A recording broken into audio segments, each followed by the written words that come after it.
Digital platforms के बायस दुनिया global village बन चुकी है। इन प्लेटफॉर्म्स के जरिए जहां अक़वाम के दरमियान राब्ते बड़े हैं वहीं एक कमाई का जरिया बन चुकी है।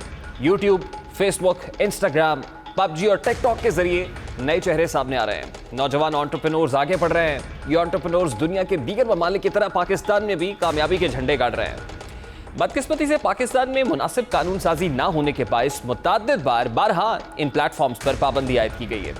यूट्यूब पाकिस्तान के अंदर 2012 से 2016 तक बंद रही है। इन 4 सालों के दौरान हुकूमती सतह पर यूट्यूब इंतजामिया से कोई बात नहीं की गई।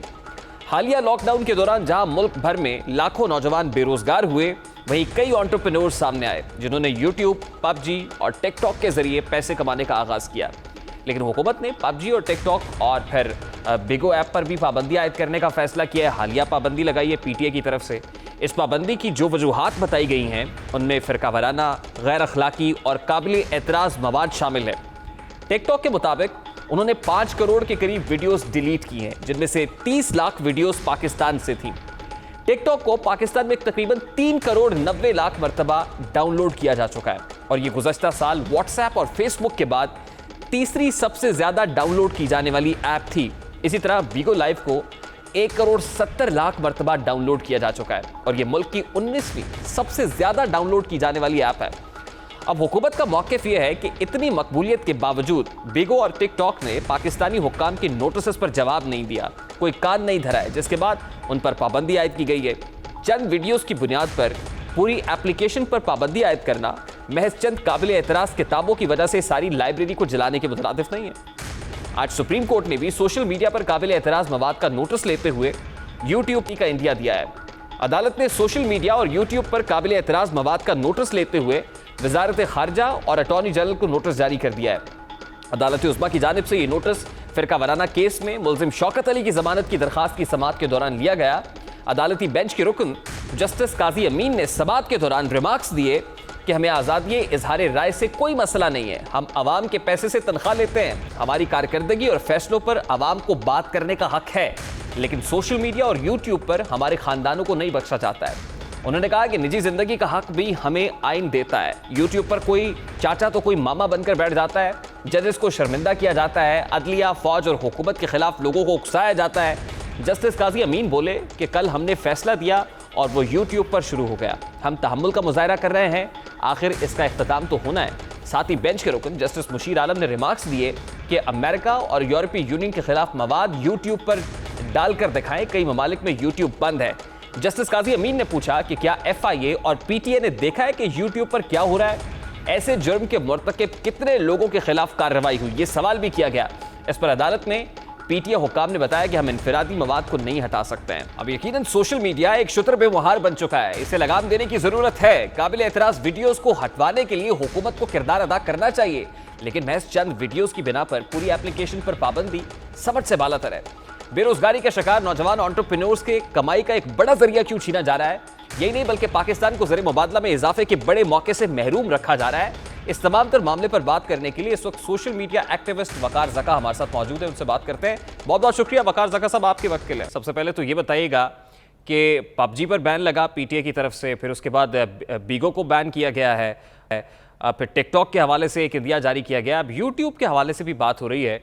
ये बात दुरुस्त है कि अगर पगड़ियाँ उछाली जाती है, लोगों की तज़हीक की जाती है, तो इस तरह के सोशल मीडिया प्लेटफॉर्म्स जो है उनको रेगुलेट करना चाहिए। आपको क्या लगता है कोई रेगुलेटर की रिस्पॉन्सिबिलिटी है, वहां पे कुछ चीज मिसिंग है, या फिर मसला किस जगह पे आ रहा है? देखिए, मैं ये मानता हूं कि जो IT मिनिस्टर है अमीन उल हक साहब, वो बहुत ही मासूम इंसान है, वो तनख्वाह लेते रहे और मुझे उनकी जगह आने दें। ये बड़ा मैं आपको अपने कॉन्फिडेंस से बता रहा हूँ, बातें करने से काम होगा नहीं, मुझे काम करने दें। और क्योंकि IT मिनिस्टर इससे पहले खालिद मकबूल साहब थे, वो भी नहीं किसी काम के थे। अमीन उल हक साहब जो है वो टेप टेनिस के मैचेस की वीडियोस डाल रहे होते हैं और बड़ी मुश्किल से थोड़े दिन पहले उन्होंने क्या डाला है। तो ये जो सेक्शन 37 है, अगर सेक्शन 37 में चाहता हूँ सारे लोग जिनको बैन का, पबजी का इसका एहसास है, सेक्शन 37 जरूर पढ़ लें। सेक्शन 37 के मुताबिक बहुत अल्टीमेट पावर्स हैं इस वक्त PTA के पास। तो अगर वो पावर्स हैं तो आर्टिकल 19 कहता है कि फ्रीडम ऑफ स्पीच है, तो फ्रीडम ऑफ स्पीच और उसकी तो धज्जियां फेंक दी। तो इसके लिए भी कॉन्स्टिट्यूशन पिटीशन में एक फाइल करने वालों वकील से मशवरा करके कि सेक्शन 37 के ऊपर बात की जाए। क्योंकि देखिए जी, मसला ये है कि दुनिया भर में पैगाम जा रहा है कि ऑनलाइन की दुनिया में पाकिस्तान को चाइना बना दो। सेंसर कर दो, हर चीज सेंसरशिप में ले जाओ और सारे बड़े बड़े इदारे जो है यहाँ से अपना रेवेन्यू खींच लें, सारे बड़े बड़े इदारे अपना स्पॉन्सर यहाँ से खींच लें।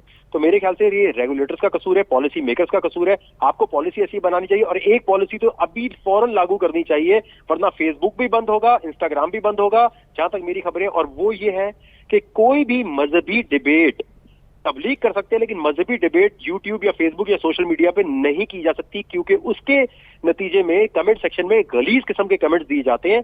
ये जो भी आपने मुनाजरा करना है वो मस्जिद में बैठ के करें, जहां पर तालीमी और तालीम याफ्ता लोग हों। जिस दिन ये बंद कर देंगे सोशल मीडिया साफ हो जाएगा। बिल्कुल ठीक है। आप रेगुलेशन की बात करें ना कि हुदूदो कयूद का पाबंद होना चाहिए। आपको याद होगा कि पिछले दिनों जब इसकी रेगुलेशन के हवाले से बहुत बात उठी थी तो फेसबुक के जो नुमाइंदे हैं उनको तैनात करने की बात हो रही थी कि पाकिस्तान में इन ऐप्स के नुमाइंदे जो है उनको चाहिए कि अपना ऑफिस यहाँ पे एस्टैब्लिश करें ताकि पीटीए उनके साथ जो है वो लाइजन के अंदर आ सके। तो जब इस तरह की बात होती है तो फिर इन ऐप्स के तरफ से, कंपनीज की तरफ से जो है वो भी कुछ सपोर्ट नहीं दी जाती है। तो आपको नहीं लगता कि उस एंड से भी जो है बहुत रिजिडिटी शो की जाती है, कोई फ्लेक्सिबिलिटी शो नहीं की जाती और हम अपने घुटने टेक देते हैं? नहीं सर, इसमें सबसे मैं अहम आपको एक बात बता दूं, ये इसकी एग्जांपल इस तरह है। टिकटॉक को इन्होंने दी है लास्ट वार्निंग, ये बोला है ना पीटीए ने, मुझे जरा correct me if I am wrong. जी जी बिल्कुल। अच्छा, ये लास्ट वार्निंग दी किसको है?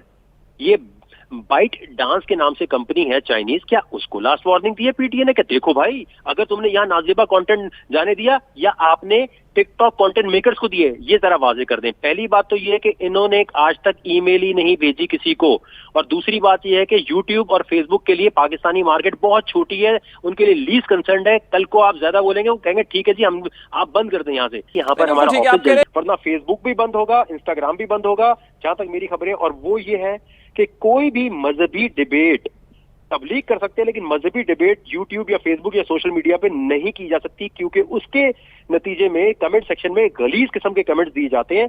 ये जो भी आपने मुनाजरा करना है वो मस्जिद में बैठ के करें, जहां पर तालीमी और तालीम याफ्ता लोग हों। जिस दिन ये बंद कर देंगे सोशल मीडिया साफ हो जाएगा। बिल्कुल ठीक है। आप रेगुलेशन की बात करें ना कि हुदूदो कयूद का पाबंद होना चाहिए। आपको याद होगा कि पिछले दिनों जब इसकी रेगुलेशन के हवाले से बहुत बात उठी थी तो फेसबुक के जो नुमाइंदे हैं उनको तैनात करने की बात हो रही थी कि पाकिस्तान में इन ऐप्स के नुमाइंदे जो है उनको चाहिए कि अपना ऑफिस यहाँ पे एस्टैब्लिश करें ताकि पीटीए उनके साथ जो है वो लाइजन के अंदर आ सके। तो जब इस तरह की बात होती है तो फिर इन ऐप्स के तरफ से, कंपनीज की तरफ से जो है वो भी कुछ सपोर्ट नहीं दी जाती है। तो आपको नहीं लगता कि उस एंड से भी जो है बहुत रिजिडिटी शो की जाती है, कोई फ्लेक्सिबिलिटी शो नहीं की जाती और हम अपने घुटने टेक देते हैं? नहीं सर, इसमें सबसे मैं अहम आपको एक बात बता दूं, ये इसकी एग्जांपल इस तरह है। टिकटॉक को इन्होंने दी है लास्ट वार्निंग, ये बोला है ना पीटीए ने, मुझे जरा correct me if I am wrong. जी जी बिल्कुल। अच्छा, ये लास्ट वार्निंग दी किसको है? ये बाइट डांस के नाम से कंपनी है चाइनीज, क्या उसको लास्ट वार्निंग दी है पीटीए ने कि देखो भाई, अगर तुमने यहाँ नाजेबा कंटेंट जाने दिया या आपने टिकटॉक कंटेंट मेकर्स को दिए, ये जरा वाजे कर दें। पहली बात तो ये है कि इन्होंने आज तक ईमेल ही नहीं भेजी किसी को, और दूसरी बात ये है कि यूट्यूब और फेसबुक के लिए पाकिस्तानी मार्केट बहुत छोटी है, उनके लिए लीज कंसर्न है। कल को आप ज्यादा बोलेंगे वो कहेंगे ठीक है जी, हम आप बंद कर दें यहाँ से, यहाँ पर हमारा ऑफिस, वरना फेसबुक भी बंद होगा, इंस्टाग्राम भी बंद होगा, जहां तक मेरी खबरें। और वो ये है कि कोई भी मजहबी डिबेट तबलीग कर सकते हैं, लेकिन मजहबी डिबेट यूट्यूब या फेसबुक या सोशल मीडिया पे नहीं की जा सकती, क्योंकि उसके इनका पाकिस्तान में कोई इंटरेस्ट नहीं है। बट एट व्हाट कॉस्ट वकार जका साहब, फिर हमें जो कॉस्ट बर्दाश्त करना पड़ रही है सर, इसलिए उसका कौन कसूर? इंटरेस्ट इसलिए नहीं है कि यहाँ पर जला दिया जाएगा कल को ऑफिस किसी मजहबी चक्कर में, या फिर पीटीए बैन करेगा जो इतनी हैवी इन्वेस्टमेंट पेपैल, अमेजॉन वगैरह यहाँ लेकर आएंगे फेसबुक, उसका जिम्मेदार कौन होगा? उसकी गारंटी कौन देगा? दुनिया में कौन सा मुल्क है जहां पर फेसबुक या यूट्यूब के साथ अच्छा, एक जमीनी सवाल मेरा ये है कि आप फ्रीडम ऑफ स्पीच की बात कर रहे हैं, आर्टिकल 19 की बात कर रहा है, लेकिन आप अब कभी कश्मीर इशू की बात करें फेसबुक के ऊपर तो उसके बाद देखिए कि पोस्ट कैसे हटा दी जाती है। तो क्या यहाँ पे आर्टिकल 19 लागू नहीं होता फिर? नहीं, बिल्कुल, मैं आपको क्लियर कर देता हूँ बात। देखिए, अगर मैं दूंगा गाली, ठीक है, अगर मैं दूंगा इसमें कोई बदतमीजी, तो उसके अंदर एक चीज है रिपोर्टिंग। ये जो पीटीए कह रहा है मैं रिपोर्टिंग पे बंद कर रहा हूँ, फेसबुक के पास ये अथॉरिटी ही नहीं है, यूट्यूब के पास नहीं है कि वो बंद कर दे किसी का भी। ठीक है, आप कह रहे हैं कि डिजिटल इकोनॉमी को ठेस पहुंचेगी, तो बॉटम लाइन क्या है फिर? अब क्या रेगुलेटर को अपना रोल प्ले करना है, कोई सख्त शराइत आयद करने की जरूरत है, इसको रेगुलेट करने की जरूरत है, या फिर क्या है बॉटम लाइन क्या है इसका? कैसे सम अप करेंगे इसको आप? बॉटम लाइन ये है कि जी 60 साल से ऊपर के लोगों को नहीं इस इदारे में बैठना चाहिए पीटीए के, क्योंकि वो नहीं समझ सकेंगे। और दूसरी बात ये कि मैं आज फिर ये कह रहा हूं, क्योंकि देखिए बातें बहुत लोग करते हैं, मैं प्रैक्टिकल पे बिलीव करता हूं। मुझे 1 महीने के लिए पॉलिसी मेकिंग दे दे, मैं फ्री ऑफ कॉस्ट तनख्वाह लिए बगैर पॉलिसी बना के देता हूं। एटलीस्ट मुझसे लें तो सही। मैं ईमेल कर करके थक गया, उसका जवाब नहीं देते। आप पॉलिसी मैं आपको पूरी बना के देता हूं। एस्टोनिया से लेकर दुनिया की ट्रैवलिंग के बाद मेरे पास एक एक की पॉलिसी पड़ी हुई है, मैं आपको वो देता हूं। अगर वो कारामद नहीं होती तो मेरे मुंह पे कहते हैं जी आप गलत बोल रहे हैं। ठीक है, बहुत बहुत शुक्रिया वकार ज़का आपका। वकार ज़का हमारे साथ मौजूद थे, गुफ्तगू आपने सुनी। यहाँ एक ब्रेक लेंगे, जिसके बाद बात करेंगे दुबई में लाखों अफराद बेरोजगार होने जा रहे हैं।